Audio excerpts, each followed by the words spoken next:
Good evening, শুভ সন্ধ্যা। প্রতিদিনের মতো আজকেও তোমাদের জন্য একটি ভূগোলের সুন্দর ক্লাস নিয়ে আমি চলে এসেছি। আজকের পর্বটা শেষ পর্যন্ত দেখার জন্য তোমাদের সবাইকে রিকোয়েস্ট রইল, আর অবশ্যই বন্ধুদের সাথে একটু ভিডিওটা সবার আগে শেয়ার করে দাও।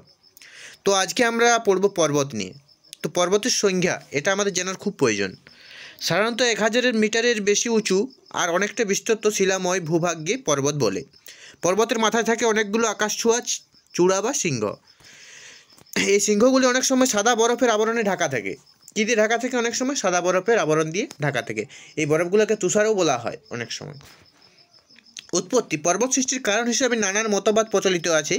অনেকের মতে পৃথিবী অবিরাম তাপ বিকিরণের ঠান্ডা হয়ে চলেছে, এর ফলে ভূপৃষ্ঠ শীতল হয়ে সংকুচিত হচ্ছে। ভূপৃষ্ঠের সংকোচনের গঠনের প্রধান কারণ, এটা নিয়ে আমরা পরে আলোচনা করছি।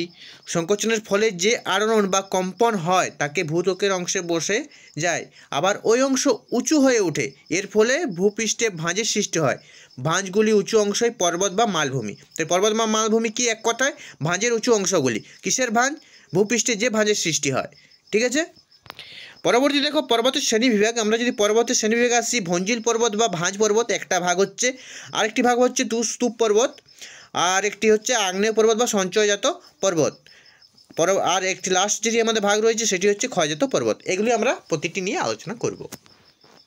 তো ভঞ্জিল পর্বত বা ভাঁজ পর্বত কি? ভঞ্জিল পর্বত বা ভাঁজ পর্বত বলতে ভূত্বকের শিলাস্তরে সাজানো রয়েছে। এই শিলাস্তরগুলিকে ভাঁজ পড়ে যে পর্বত সৃষ্টি হয় তাকে ভঞ্জিল পর্বত। অর্থাৎ ভাঁজ পড়ে একটার পর একটা ভাঁজ পড়ে, আমরা যেরকম কাগজ মুড়ে পাখা তৈরি করিনি ছোটোবেলায় কাগজের, ওইভাবে ঠিক দেখতে কিছুটা ভাঁজ, এগুলোকে আমরা বলবো ভাঁজ পর্বত। উৎপত্তিস্থল।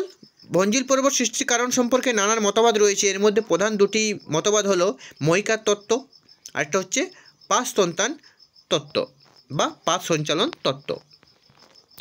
ভঞ্জিল পর্বতটা কি এরপর আমরা জানবো। ভঞ্জিল পর্বত হচ্ছে ভারতের হিমালয় আছে যে ভঞ্জিল পর্বত, আরেকটি জায়গা আছে ইউরোপ আলপস ও জুরা, আফ্রিকার আটলাস, উত্তর আমেরিকার রকি, দক্ষিণ আমেরিকার আন্দিজ প্রভৃতি ভঞ্জিল বা ভাঁজ পর্বতের উদাহরণ। এগুলো অবশ্যই খাতায় নোট করে তোমরা, পরবর্তীতে এগুলো থেকে অনেক ইম্পর্ট্যান্ট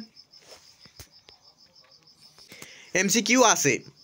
স্তূপ পর্বতের আমরা উদাহরণ যদি যাই, স্তূপ পর্বত কোথায়? দাক্ষিণাত্যের সাতপুরা, নীলগিরি, আন্দামালাই, ফ্রান্সের ভোজ, জার্মানির ব্ল্যাক ফরেস্ট পর্বতের উদাহরণ। ভারতের সাতপুরা পর্বত হোস জাতীয় স্তূপ পর্বতের উদাহরণ কি? ভারতের নর্মদা নদীর উপত্যকা, জার্মানির রাইন নদীর উপত্যকা গ্রন্থা উপত্যকার উদাহরণ। বা এরপর আমরা পড়তে আসছি যেটা হচ্ছে বিষয় আমাদের মালভূমি। মালভূমির আকার ও আকৃতি কীরকম হয়? উচ্চতা ছাড়াও মালভূমির যেসব উল্লেখযোগ্য বৈশিষ্ট্য রয়েছে সেগুলো হলো মালভূমির এক বিস্তৃত উচ্চভূমি, আরেকটা হচ্ছে এর উপরিভাগ প্রায় সমতল, কিছুটা বাকি তরঙ্গায়িত, বাকিটা উপরিভাগটা পুরোটাই সমতল। চারিদিকে ঢাল বেশি বেশি, দেখতে অনেকটা টেবিলের মতো, যাকে নাম টেবিল ল্যান্ড এরকম কিছু একটা বলা যেতে পারে। উচ্চতা 300 মিটারের বেশি। এবার সমভূমির যদি প্রকৃতি বা বৈশিষ্ট্য নিয়ে আমরা আলোচনা করতে আসি, কি সমভূমির উপরিভাগ সাধারণত সমতল হয়, মানে সমান হবে। সমভূমির সমুদ্রপৃষ্ঠ থেকে বেশি উঁচু হয় না। আর আমরা আগে কি জানলাম? বেশি উঁচু হয় উচ্চভূমি। মালভূমি কি? উচ্চভূমি, কিন্তু সমভূমি নিচু, বেশি উঁচু হয় না। কোনো স্থানে সমভূমি সমুদ্রপৃষ্ঠ থেকে বেশ কিছুটা উঁচু হয়, যেমন উত্তর আমেরিকার রকি পর্বতের, একটু আগে আমরা পড়েছি ভঞ্জিল পর্বতের উদাহরণে, উত্তর আমেরিকার রকি পর্বতের পাদদেশের সমভূমি সমুদ্রপৃষ্ঠ থেকে বেশ খানিকটা উঁচু। কোনো স্থানে সমভূমি আবার সমুদ্রপৃষ্ঠ থেকে কিছুটা নিচে অবস্থিত হয়, যেমন এশিয়া মহাদেশের কাস্পিয়ান সাগরের উপকূলভাগ সমুদ্রপৃষ্ঠ থেকে নিচু। কখনো কখনো সমভূমি সামান্য কিছুটা ঢেউ খেলানো হয়, যেমন বর্ধমান জেলার সমভূমি কিছুটা ঢেউ খেলানো। পৃথিবীর বেশিরভাগ সমুদ্র উপকূল নদীর অববাহিকায় গড়ে উঠেছে। সমভূমি অতি ধীরে ঢালু হয়ে সাগর পৃষ্ঠের সঙ্গে মিশে। কি হয়ে? অতি ধীরে ঢালু হয়ে সাগর পৃষ্ঠের সাথে মিশে। এরপর আমরা কিছু আলোচনা করে নেব যেগুলি প্রিভিয়াস ইয়ারে এসেছে, সেই সমস্ত এমসিকিউগুলি। এবারে আমরা এমসিকিউ নিয়ে কিছু আলোচনা করে নিই। তো এমসিকিউ কি? শিলালিক হিমালয়ের পাদদেশে অঞ্চলে ক্ষুদ্র ক্ষুদ্র শিলাখণ্ড সঞ্চিত হয়ে যে সমভূমি গঠিত হয়েছে তাকে আমরা কি বলবো? খাদার, ভাঙ্গার, ভাবর, বেট কোনটি? তোমরা বলো। তো আমাদের প্রথম যে প্রশ্নটি ছিল, দেখো, হ্যাঁ, খাদার, ভাঙ্গার, ভাবার না বেট? তো এখানে আমাদের সঠিক উত্তর হয়ে যাচ্ছে অপশন সি, ভাবার। পরবর্তী প্রশ্ন, পূর্ব হিমালয়ের একটি গিরিপথ, জজিলা, নাথুগোলা, ইউগোলা, বামলা। তো আমাদের সঠিক উত্তর